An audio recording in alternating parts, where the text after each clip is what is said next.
నమస్కారం.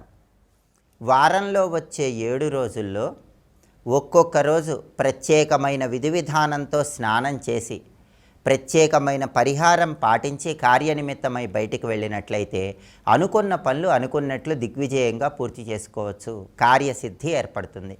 వారంలో వచ్చే 7 రోజుల్లో మొట్టమొదటి రోజు ఆదివారం.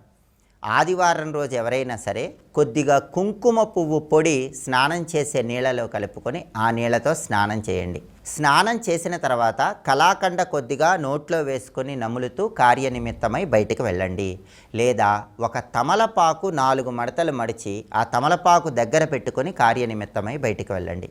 మీరు పని పూర్తి చేసుకొని తిరిగి వచ్చిన తర్వాత ఆ తమలపాకు ఎవరు తొక్కని చోట చెట్టు మొదట్లో వేయండి. ఆదివారం ఈ ప్రత్యేకమైన విధి విధానం పాటించి కార్యనిమిత్తమై బయటికి వెళితే పరిహార శాస్త్రపరంగా మీ పనులన్నీ దిగ్విజయంగా పూర్తి చేసుకోవచ్చు. అలాగే సోమవారం రోజు మీరు స్నానం చేసే నీళ్ళలో 2 పాల చుక్కలు కానీ లేదా కొద్దిగా పెరుగు కానీ కలుపుకొని ఆ నీళ్ళతో స్నానం చేయండి. స్నానం చేసిన తర్వాత పరమాన్నం తిని కార్యనిమిత్తమై బయటికి వెళ్ళండి. పరమాన్నం తినటం వీలు కాకపోతే అద్దంలో మీ ప్రతిబింబం చూసుకొని ఆ తర్వాత గడప దాటి కార్యనిమిత్తమై బయటికి వెళ్ళండి. ఈ విధి విధానం సోమవారం పాటిస్తే సోమవారం అనుకున్న పనులు అనుకున్నట్లు దిగ్విజయంగా పూర్తి చేసుకోవచ్చని పరిహార శాస్త్రంలో చెప్పారు. అలాగే మంగళవారం రోజు ఏ ముఖ్యమైన పని మీద బయటికి వెళ్తున్నా సరే కొన్ని మారేడు దళాలు నీళ్ళల్లో కలుపుకొని ఆ నీళ్లతో స్నానం చేయండి. స్నానం చేసిన తర్వాత ఆంజనేయ స్వామి సింధూరం బొట్టు పెట్టుకోండి. అలాగే ఒక బెల్లం ముక్క నోట్లో వేసుకొని నవ్వులుతూ వెళ్ళండి. వీలైతే కొన్ని ధనియాలు కూడా నోట్లో వేసుకొని నవ్వులుతూ వెళ్ళండి. ఇలా చేస్తే మంగళవారం ఏ పని మీద బయటికి వెళ్ళినా ఆ పనిని దిగ్విజయంగా పూర్తి చేసుకోవచ్చు. అలాగే బుధవారం రోజు ఎవరైనా సరే గంగాజలం మీ ఇంట్లో ఉంటే కొద్దిగా గంగాజల నీళ్ళల్లో కలుపుకొని ఆ నీళ్ళతో స్నానం చేయండి. గంగాజలం మీకు ఇంట్లో అందుబాటులో లేకపోతే రాళ్ల ఉప్పు కొద్దిగా నీళ్ళలో కలుపుకొని ఆ నీళ్ళతో స్నానం చేయండి. స్నానం చేసిన తర్వాత ఏదైనా తీపి పదార్థం తిని పని మీద బయటికి వెళ్ళండి. తీపి పదార్థం లేకపోతే ఒక ఆకుపచ్చ రంగు వస్త్రంలో కొన్ని పెసలు ఉంచి మూటగట్టి ఆ మూట దగ్గరుంచుకొని పని మీద వెళ్ళండి. మీరు మళ్ళీ పని పూర్తి చేసుకొని తిరిగి వచ్చాక ఆ మూట ఎవరు తొక్కని చోట చెట్టు మొదట్లో వేయండి. అలాగే గురువారం రోజు ఎవరైనా సరే స్నానం చేసే సమయంలో నల్ల యాలకులు అని ఉంటాయి. ఆ నల్ల యాలకులు కొన్ని నీళ్ళల్లో వేడి చేసి ఆ వేడి చేసినటువంటి నీళ్లు స్నానం చేసే నీళ్ళలో కలుపుకొని ఆ నీళ్ళతో స్నానం చేయండి. స్నానం చేసిన తర్వాత కార్యనిమిత్తమై బయటికి వెళ్ళేటప్పుడు కొద్దిగా జీలకర్ర నోట్లో వేసుకొని నవ్వులుతూ వెళ్ళండి. అప్పుడు మీ పనులన్నీ దిగ్విజయంగా పూర్తి చేసుకోవచ్చు. అదేవిధంగా శుక్రవారం పూట స్నానం చేసేటప్పుడు ఆకుపచ్చ రంగులో ఉన్న యాలకులు కొన్ని తీసుకొని వాటి నీళ్ళల్లో ఉంచి వేడి చేసి ఆ వేడి చేసినటువంటి నీళ్లు మీరు కొద్దిగా స్నానం చేసే నీళ్ళలో కలుపుకొని ఆ నీళ్ళతో స్నానం చేయండి.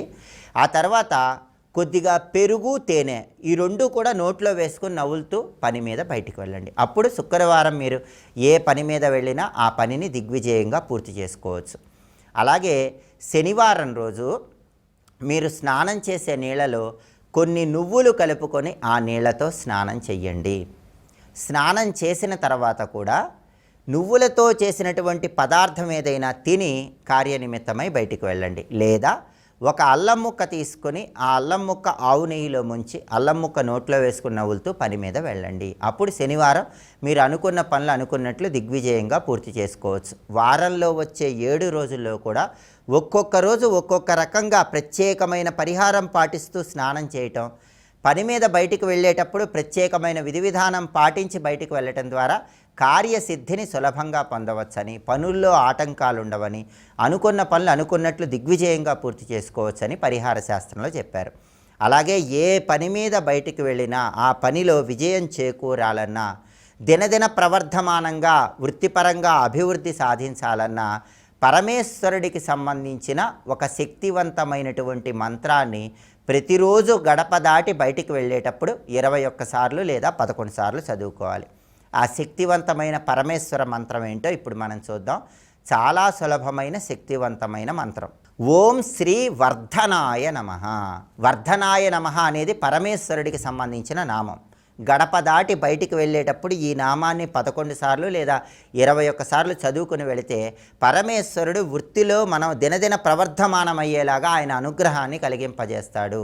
వృత్తిలో ఎలాంటి ఆటంకాలు లేకుండా చేస్తాడు. కాబట్టి పరమశివుడికి సంబంధించిన ఏ నామాన్ని 11 సార్లు లేదా 21 సార్లు చదువుకుంటూ గడప దాటి బయటికి వెళితే ప్రతిరోజు అద్భుత ఫలితాలు కలుగుతాయో ఇంకొకసారి చూద్దాం. మరి ఓం శ్రీ వర్ధనాయ నమః మంత్రజపం చెయ్యండి.